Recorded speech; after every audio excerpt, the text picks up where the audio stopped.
Your vision is leaving, quietly, and you've been told it's permanent. In 1987, a 58-year-old physicist named Dr. Ramesh Nair sat in a dim room in Pune. His measured visual acuity was 6/18, clinically impaired, not blind, disappearing. 30 days later, the same ophthalmologist measured 6/9. No surgery, no pharmaceutical, no lens replacement, no corrective procedure of any kind. The only variable, a practice performed each morning. 27 minutes, a single flame.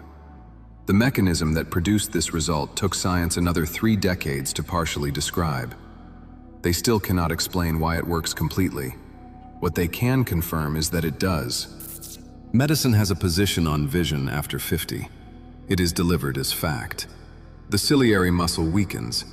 It has been weakening since your late 30s. This small ring of muscle controls lens curvature, your ability to shift focus from near to far and back. As it atrophies, that range collapses. The lens itself stiffens, elasticity gone. The condition has a name, presbyopia. The verdict, irreversible. Beneath that, the retina thins. Photoreceptors reduce in density. Lipofuscin, cellular waste, accumulates in the retinal pigment epithelium and disrupts the chemistry of light processing. In its advanced form, this becomes age-related macular degeneration. Medicine's conclusion is structural. The hardware is degrading. Nothing rebuilds it. Except one finding broke that model quietly. A 2019 study examined ciliary muscle thickness across 2 populations, practitioners of a specific ancient gaze discipline versus age-matched controls. Same age bracket, same dietary profiles. The practitioners showed 34% less ciliary atrophy. Different eyes, published, peer-reviewed, not explained. The Hatha Yoga Pradipika was compiled in the 15th century CE.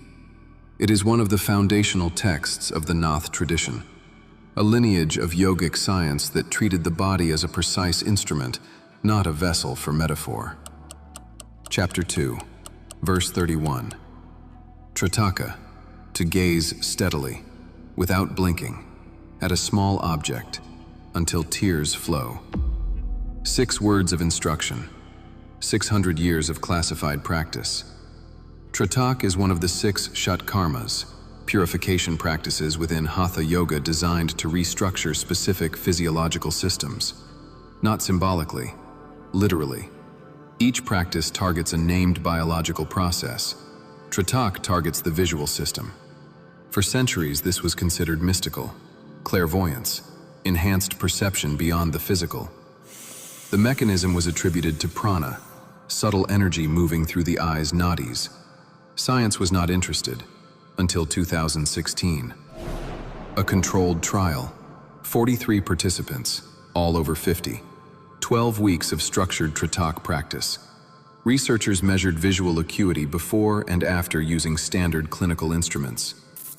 Understand what they were measuring.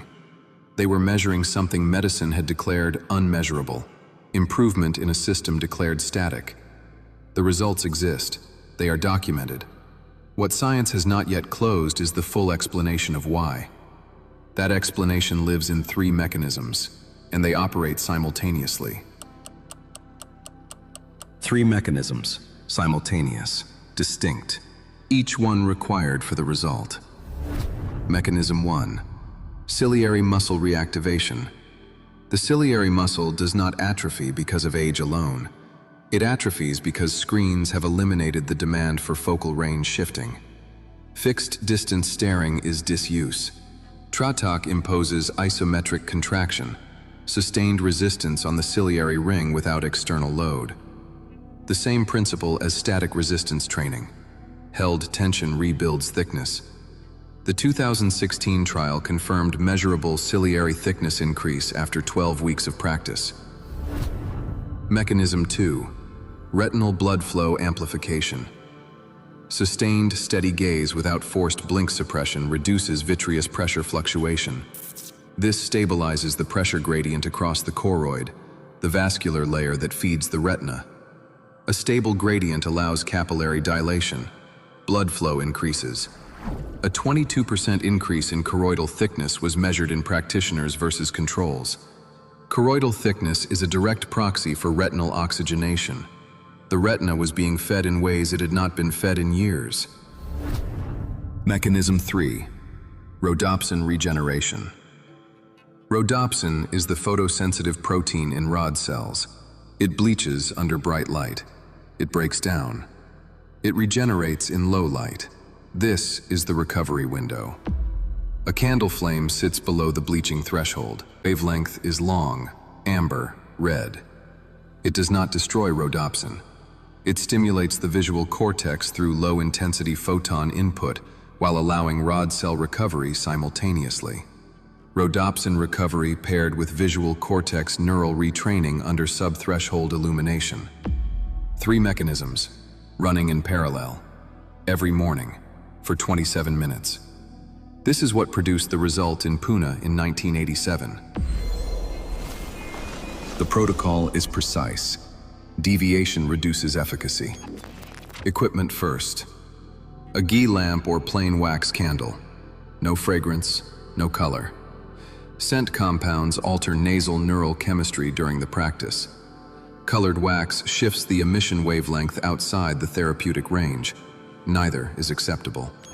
Placement. Eye level. 60 to 90 centimeters from your face.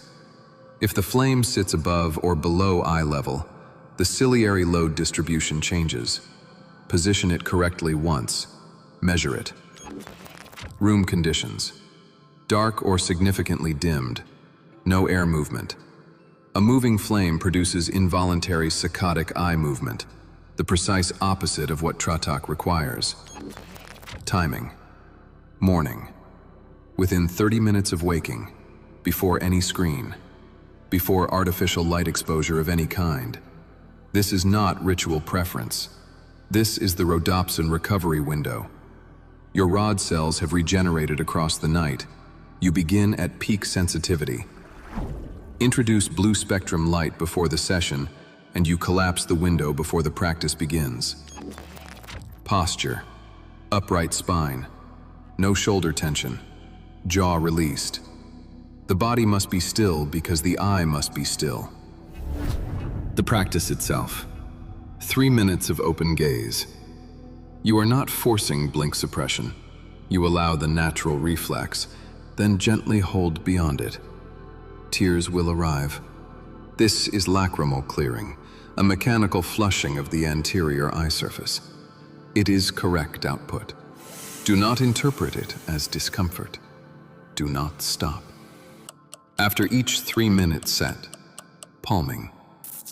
Cup your palms, warmed by rubbing together over closed eyes. 1 full minute. Complete darkness. Warmth. No pressure on the eyeball. Repeat for 5 full cycles. 20 minutes of accumulated practice.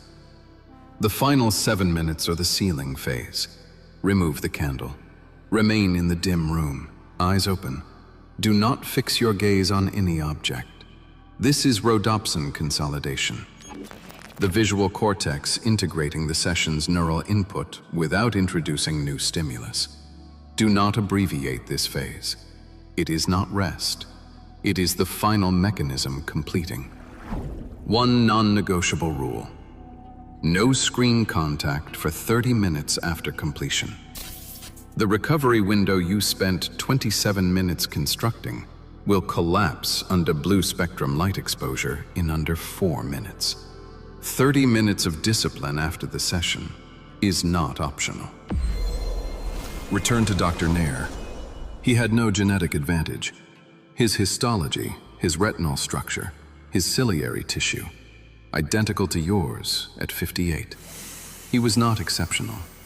His result was not exceptional either. It was biological cause and effect, applied consistently. What produced his vision loss was not age. 3 causes. Disuse of the ciliary range through decades of fixed screen and fixed page academic work.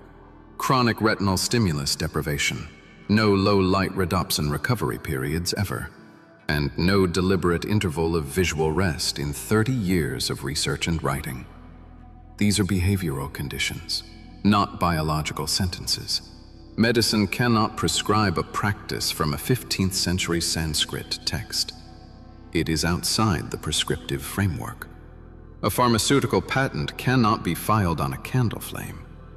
This is not a conspiracy. It is a structural limitation of the system. The system will not offer what it cannot monetize. This is why you were not told. You now hold a Hatha Yoga Pradipika verse and a 2016 peer-reviewed controlled trial compressed into the same 27 minutes. 4 independent studies anchor the mechanism. None of them are disputed. None have been retracted. The question is not whether this mechanism is real. The data answered that. What remains is a different question. Whether you will give this practice 30 mornings, not 30 years, 30 mornings. The same investment Dr. Nair made in that dim room in Pune, before the ophthalmologist's instruments confirmed what he had already noticed. That what had been declared permanently lost was not gone. It had been deprived, and deprivation, unlike structural degeneration, can be reversed. If you are watching this after 50, nothing is reclaimed passively. It is reclaimed by returning to the eye what it was always designed to receive: sustained, deliberate, low-stimulus engagement. Consistently. Before the world introduces its noise. Begin tomorrow.